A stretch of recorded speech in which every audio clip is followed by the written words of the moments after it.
எல்லாருக்கிட்டையும் கோல்ஸ் இருக்கலாம். ஆனால் 1% ஆஃப் பீப்புள் மட்டும்தான் அதை அச்சீவ் பண்ணுவாங்க. அவங்கக்கிட்ட மட்டும்தான் அதுக்கான கேப்பபிலிட்டி இருக்கும்.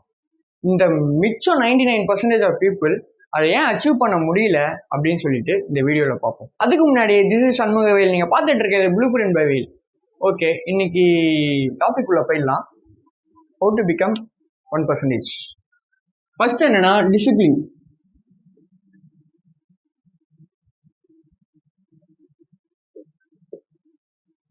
ஏன்னா இவன் ஸ்டார்டிங்கே வந்து டிசிப்ளின் அப்படின்னு சொல்றான்னு நினைக்காதீங்க. இப்போ மோட்டிவேஷன்ங்கிறது வந்து ஒரு எமோஷன்.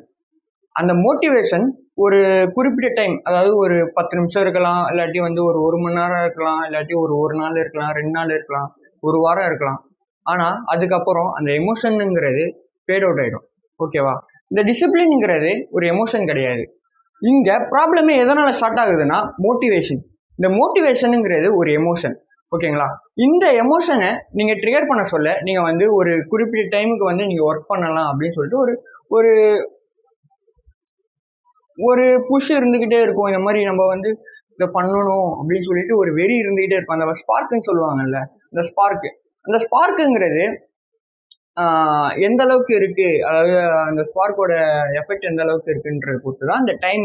குறிப்பிட்ட டைம் ஒரு மணி நேரத்துக்கு இருக்கலாம், இல்லாட்டி ஒரு 2 மணி நேரத்துக்கு இருக்கலாம், இல்லாட்டி ஒரு வாரத்துக்கு இருக்கலாம், ஒரு மாசத்துக்கு இருக்கலாம், அந்த மோட்டிவேஷன் பீரியட். ஆனா இந்த டிசிப்ளினுங்கிறது அந்த மாதிரி கிடையாது. நம்ம என்னதான் இந்த மோட்டிவேஷனும் போனாலும், அதாவது இந்த மோட்டிவேஷனுங்கிற எமோஷனே வந்து ஃபேட் அவுட் ஆனாலும், இந்த டிசிப்ளினால நம்ம பண்ண வேண்டிய ஒர்க்ஸை நம்ம பண்ணிக்கிட்டே தான் இருக்கோம். ஒரு எக்ஸாம்பிளுக்கு, நாளைக்கு மார்னிங் வந்து நான் எழுந்து ரன் பண்ண போறேன், ஜாக் பண்ண போறேன், ஜிம் போறேன் அப்படின்னு சொல்லிட்டு ஒரு கோல் வச்சிருப்போம். ஓகேங்களா? அது வந்து ஒரு மோட்டிவேஷனா இருக்கும். இன்னைக்கு நைட்டு வந்து நம்ம அலாரம்லாம் செட் பண்ணிடுவோம், எல்லாத்தையும் பர்ஃபெக்டா வச்சிருப்போம், நம்ம முன்னாடியே தூங்கிடுவோம். ஓகேவா? முன்னாடியே தூங்கிடுவோம், ஒரு 10 o'clock தூங்கிடுவோம், ஒரு 6 o'clock எழுந்துறதுக்கு எல்லாத்தையும் பண்ணிடுவோம். ஆனால் எல்லாமே அந்த 6 மணி வரைக்கும், அந்த அலாரம் வச்சிருக்கீங்களா, ஒரு 6 மணிக்கு வச்சிருந்தீங்கன்னா அந்த 6 மணி வரைக்கும் தான் அந்த மோட்டிவேஷனுங்கிறது ஒர்க் ஆகும்.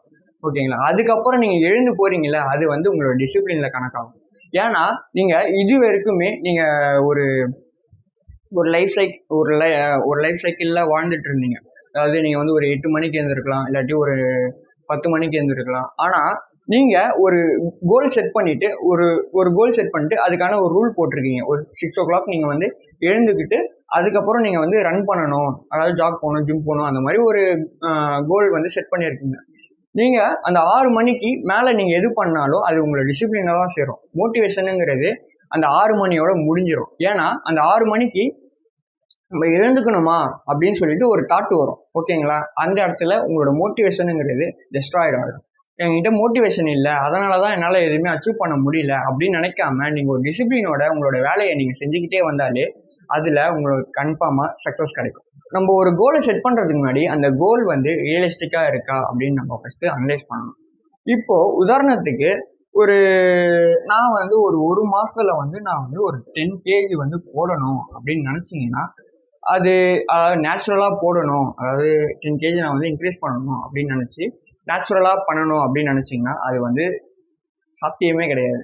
ஏன்னா இந்த 10 kgங்கிறது ஒரு லாங் ப்ராசஸ்.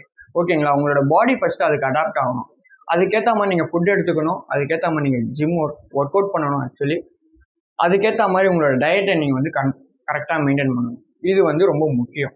எப்பயுமே ஒரு பிளான் செட் பண்ணுறதுக்கு முன்னாடி அந்த பிளான் வந்து எந்த அளவுக்கு ஒர்க் அவுட் ஆகும் அப்படின்னு சொல்லிட்டு அதை நீங்கள் வந்து ஃபிக்ஸ் பண்ணிக்கணும். இப்போது நம்ம ஸ்டார்ட் பண்ணுறதுக்கு முன்னாடியே சில தாட்ஸ்லாம் வரும். சப்போஸ் நான் இதில் வந்து ஃபெயில் ஆகிட்டேன்னா என்ன பண்ணுறது, வீட்டில் இந்த மாதிரி சொல்லிட்டாங்கன்னா என்ன பண்ணுறது, உங்களை சுற்றி இருக்கிறவங்களாம் என்ன நினைப்பாங்க, கன்ஃபார்மாக நினைப்பாங்க. அதை பற்றி கவலையப்படாதீங்க.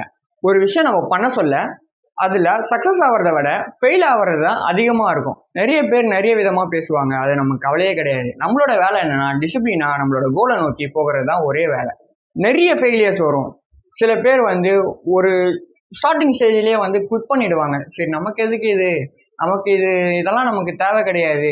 இப்போ நம்ம ஒரு புது விஷயம் எடுத்தோம்னா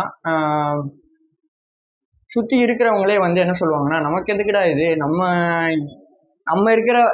இருக்க கஷ்டத்துக்கு வந்து இதெல்லாம் நமக்கு தேவையா அப்படின்னு சொல்லுவாங்க. சொல்லுவாங்க, கன்ஃபார்மாக சொல்லுவாங்க. 4 பேர் 4 விதமாக பேசுவாங்க. ஆனால் அது நமக்கு முக்கியம் கிடையாது. நமக்கு என்ன முக்கியம்னா நம்மளோட கோல். நம்ம கோலை நோக்கி நம்ம டிசிப்ளினாக போகிறது மட்டும்தான் நம்மளோட வேலை. ஒரு கோல் செட் பண்ணிட்டீங்கன்னா அந்த கோலுக்கான ப்ராப்பர் பிளான் இருக்கணும். பிளானே இல்லாத ஒரு கோல் செட் பண்ணுறது எப்படின்னா ஒரு விஷ் பண்ணுற மாதிரி தான். அதாவது ஒரு ஜீனி கிட்ட நம்ம வந்து வரம் கேட்குற மாதிரி தான். ரியாலிட்டியில ஜீனிங்கிறது ஒரு மித். ஒரு பிளான் எந்த அளவுக்கு முக்கியம்னா நீங்க நெக்ஸ்ட் என்ன பண்ண போறீங்கன்றதே அந்த பிளான்ல இருந்து தான் உங்களுக்கு தெரியும். ஒரு கோல் செட் பண்ணிட்டு அதுக்கு வேலை செய்யறது எந்த அளவுக்கு முக்கியமோ அதை விட ரொம்ப முக்கியம் இந்த பிளான் செட் பண்றது. உங்களோட பிளான்ல நிறைய மிஸ்டேக்ஸ் இருக்கலாம், ஃபெயிலியர்ஸ் நீங்க ஃபேஸ் பண்ற மாதிரி இருக்கலாம். ஆனா நீங்க எதுக்குமே டவுன் ஆகாம உங்களோட பிளானை ப்ராப்பரா எக்ஸிக்யூட் பண்ணாலே நீங்க அந்த 1% ஆஃப் பீப்புள்ல நீங்களும் வந்துடுவீங்க. இப்போ நீங்க ஒரு கோல் வச்சு நீங்க அதுக்காக ஒர்க் பண்ண சொல்ல உங்களோட என்விரான்மெண்ட்டும் உங்களுக்கு ஏற்ற மாதிரி இருக்கும்.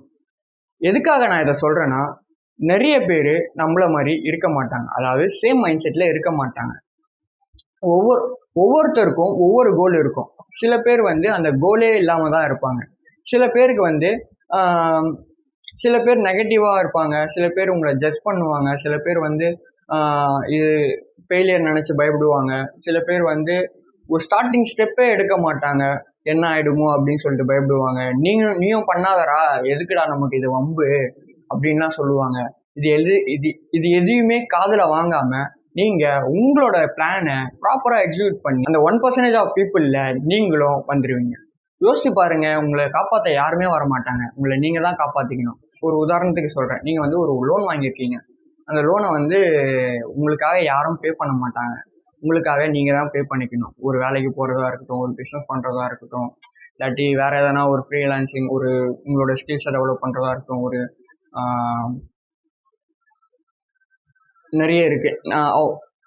பீப்புளோட மைண்ட் செட் பொறுத்து அவங்களுக்கு வேற வேற கோல்ஸ் இருக்கலாம், வேற வேற ரெஸ்பான்சிபிலிட்டிஸ் இருக்கலாம். உங்களோட செயல் தான் உங்களை நாளைக்கு காப்பாற்றும். டிசிப்ளினா இருங்க, ஃபெயிலியர் நினைச்சு கவலையப்படாதீங்க. நிறைய பேர் நம்மளை ஜட்ஜ் பண்ணிட்டே தான் இருப்பாங்க. நீங்க உங்களோட ஃபெயிலியரை நினைச்சு கவலைப்படாம அதை ஃபீட்பேக்கா எடுத்துக்கிட்டு அதை அடாப்ட் பண்ணிட்டு நீங்க நெக்ஸ்ட் ஸ்டெப்பை மூவ் பண்ண சொல்ல உங்களுக்கான சக்சஸ் கன்ஃபார்மா உங்களை தேடி வரும். முக்கியமான விஷயம், உங்களோட சர்க்கிளை நீங்க எந்த அளவுக்கு நீங்க இம்ப்ரூவ் பண்றீங்களோ அந்த அளவுக்கு உங்களோட growth இருக்கும். இதுக்கப்புறமும் நீங்க நாளைக்கு பண்ணிடுவேன், இன்னும் 1 மணி நேரத்துல பண்ணிடுவேன், இன்னும் 2 மணி நேரத்துல பண்ணிடுவேன் அப்படின்னு நினைச்சீங்கன்னா உங்களால 1% ஆஃப் பீப்புள்ல வரவே முடியாது. நீங்களும் 99% ஆஃப் பீப்புள் மாதிரி ஃபெயிலியரா தான் இருப்பீங்க. இதெல்லாம் சொல்ல நீ யாரா அப்படின்னு சொல்லி நீங்க கேட்கலாம். ஆனா நான் வந்து அந்த 1% ஆஃப் பீப்புள்ல வர ட்ரை பண்ணிட்டு இருக்கேன். 99% ஆஃப் பீப்புள் மாதிரி நான் சும்மா இல்லாம அட்லீஸ்ட் நான் அந்த 1% மாதிரி ட்ரை பண்ணிட்டு இருக்கேன். எனக்கு இதுவே போதும். நான் வந்து என்னோட லைஃப்பை நான் டிசிப்ளினா கொண்டு போவேன். நீங்களும் டிசிப்ளினா கொண்டு போகணும்னு நினைச்சீங்கன்னா இப்பவே ஸ்டார்ட் பண்ணுங்க. உங்களோட கோலை நீங்க அச்சீவ் பண்ணுவீங்க. தேங்க்யூ. நெக்ஸ்ட் வீடியோல பார்க்கலாம்.